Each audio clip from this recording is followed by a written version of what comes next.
This episode of Badasses in Tech is brought to you by Magic Mind, the productivity drink designed to boost your energy, memory, and focus. I'm your host, Summer Falgiano, and you're tuned in to Badasses in Tech. Today, we're joined by award-winning animation director, producer, and filmmaker, Amber Hollinger. Amber has worked with top studios including Disney, Warner Brothers, Universal, and has an upcoming project with Netflix. In this episode, we talk to Amber about how she got her start and the importance of not waiting for others to open a window of opportunity. This is one of the most exciting conversations that we've been able to schedule. Me personally, I have been a longtime fan of animated shows and animated films, especially thinking about some of those on your roster like Hey Arnold, Recess, most recently Housebroken. It's truly an honor to have you on today. That's so kind. Thank you. It was a deep dive back to old school Hey Arnold and Recess. Hello, I grew up on those, so you got to bring those back. So, Amber, do you mind just telling us a little bit about yourself and how you got started here? Sure. I am currently a television animation director, and newest role is an unannounced miniseries for Netflix where I'm the supervising director. Really excited about that. Can't talk about it yet because we're not announced. But I grew up in a small town, and the only thing that I was naturally good at was drawing. And I got into animation because I was able to marry my two passions of drawing and filmmaking. So I'm one of those people that knew when I was quite small that I wanted to do this for a living forever. I didn't know how, but I knew that that's what I wanted to do. So I kind of fell into it at a very young age. I had no experience. I am pretty much self-taught. I had about a half a year of school and then dropped out and got my first professional job in animation at 18. And I just worked from the ground up. I think it was really crucial.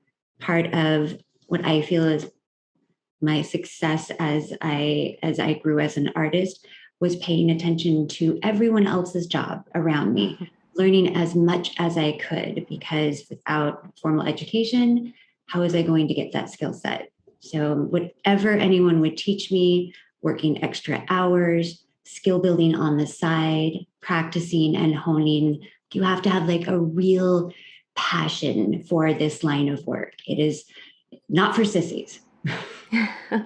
I can only imagine. Do you mind kind of digging into some of maybe the challenges, or for those who might be entertaining a job in this line of work, maybe some of those watch outs or things that they might want to consider to really dig into something like this? Well, I think to work in entertainment in general, whether it's live action or animation, you have to have a particular personality for it. You have to have a certain wiring. It can be glamorous. I am not lied. I've been on the red carpet and it's great. Mm-hmm. However, that's really, really hard earned. And that only comes after tireless days of putting your heart and soul into something. It is not a 9-to-5 job. It's much like an actor. You go out, you have to audition, right, and you get rejected, and you have to do that over and over again. You're applying for jobs and you're just trying to sell yourself, and jobs in entertainment are cyclical. So you don't have consistent work. You can work on a project for 2 months, get laid off, have to find another job, maybe work for 3 months, get laid off, have to find another job. It's rare that you can stay at a studio for a long period of time. So you have to be prepared of, you don't really have job security. It's all about the hustle, and you're only as good as the last thing that you've done, and building a good reputation for yourself.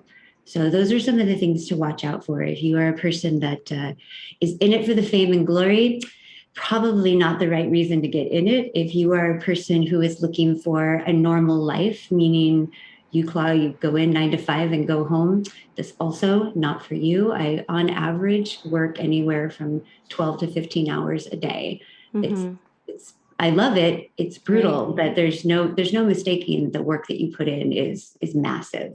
And there is always competition. Competition is fierce, especially right now. So going in just fully aware of these things and being self-aware of what kind of person you are, I like young people or all people to set themselves up for success.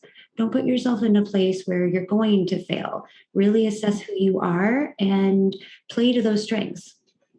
Yeah. And I could imagine, throughout your career, it sounds like the drive is necessary and really not having that consistency like a 9 to 5. I'm sure there's tons of times where it's a bit discouraging. So could you talk a little bit about how you kind of maintain that like mental determination? Well, I mean, I think artists are very fragile creatures in general. I mean, it's everything we do is so personal. It must feel, I usually equate it to an actor because it's hard to tell an actor when they audition and don't get the part that it's not personal. They have rejected you and your performance and what you gave to them. And Right. the same thing for an artist. You're putting a little piece of your soul out there for the world to judge and see and react against. And if that's not received well, it feels like you question your talent, you question your sense of worth, or if you are good enough to do this job. Even if it's just one rejection, you might feel like, even at this point in my career, I won't get a job, like, or a job will end and I'm like, I'm never going to work again, never going to find another job. This is it for me. This is how I go out. Just never going to work.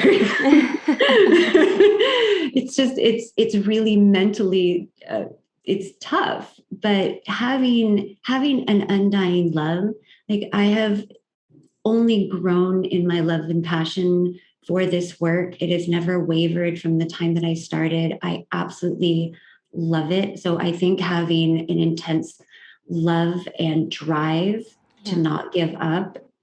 I think that there's also that small caveat, and I usually give this to younger people, is that if you are shoehorning yourself into something that isn't working, please be kind to yourself and give yourself the permission to fail at one thing so that you can succeed at another. If you gave this a shot and figured, this might not be for me, it is okay to change gears. This isn't for everybody. But if you're going to stay in it, you can't give up. You have to have a great attitude and just keep pushing.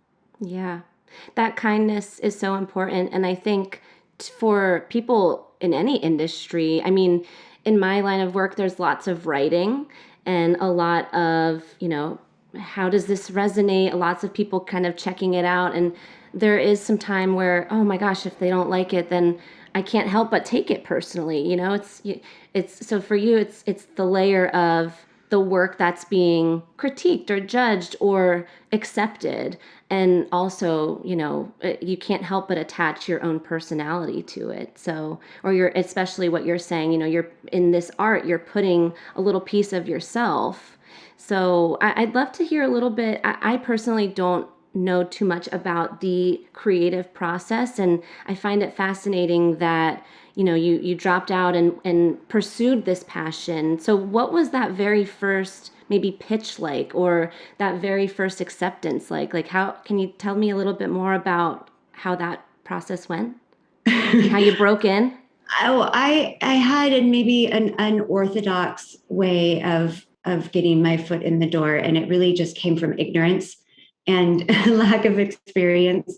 I came from a very small town where I didn't have a computer growing up, and I didn't have the kind of resources for knowing anything about the industry. Didn't have any business savvy. So I had just turned 18 and I did not have the money to go to school. And I was working 3 jobs on the side. And I knew the names of 5 different animation studios in the LA area. And I had this big giant portfolio. And I literally went to the door and knocked on the door, just hoofed it around town Wow. every month, knocking on the same doors. And it did that for about 5 months, knocking on the same 5 doors at the end of Wow. every month. And the 5th month at the 5th studio, which is at the time was Film Roman, that's the house that did The Simpsons. I didn't work on The Simpsons, but I had talked to the same producer there for the 5th time. And this time he took me into his office and he sat me down and he looked at me and said,